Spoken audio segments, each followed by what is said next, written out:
মনাকে তাড়িয়ে কম্পাসকে জড়িয়ে ধরে বিহান। বিস্তারিত জানতে সম্পূর্ণ ভিডিও লাইক দিয়ে দেখতে থাকুন।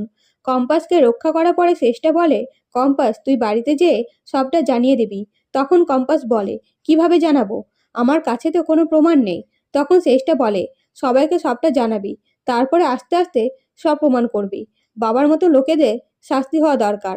বাবা যে এতটা নিচে নামবে ভাবতে পারিনি। তোকে ফর্মুলার জন্য এভাবে ভয় দেখাবে। এখন চল, আমি তোকে বাড়ি ছেড়ে আসছি। তখন কম্পাস বলে, তুমি আমাদের বাড়ির ভেতরে যাবে না? তখন চেষ্টা বলে, আমি বাড়ির ভেতরে গেলে বাবা সবটা জেনে যাবে। তখন আমি আর বাবাদের ওপর নজর রাখতে পারবো না।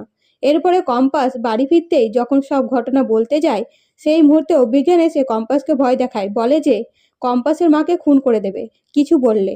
তখন কম্পাস ভয়ে বিহানকে বলে, কম্পাস জানে না কে কিডন্যাপ করেছিল। তাকে শুধু রেল লাইনের ওপর হাত পা বেঁধে ফেলে রাখা হয়েছিল। এই বলে কম্পাস নিজের মায়ের কাছে চলে গেলে অভিজ্ঞান বলে বিহানকে জন্মদিন পালন করতে। কিন্তু বিহান বলে কম্পাসের মনের অবস্থা ভালো নেই, আর তাই জন্মদিন পালন হবে না। তখন অভিজ্ঞান মনাকে নিয়ে বাড়ি ফিরে যায়।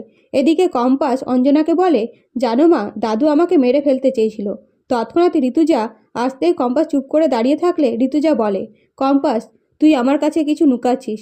তখন তোর মুখ দেখে মনে হচ্ছিল তুই অনেক কিছু বলতে চাস। তখন কম্পাস ইমোশনাল হয়ে কাঁদতে কাঁদতে ঋতুজাকে জড়িয়ে ধরে আর বলে, আমাকে কিডন্যাপ করেছিল দাদু। দাদু আমার সামনে গুন্ডাদের বলে আমাকে বেঁধে রেল লাইনে ফেলে দিতে, যাতে আমি ভয়ে ফর্মুলা ওদের হাতে দিয়ে দিই। কিন্তু জানো মা, যখন ট্রেন আসছিল আমার দিকে, তখন গুন্ডাগুলো আমাকে ভয় দেখাচ্ছিল।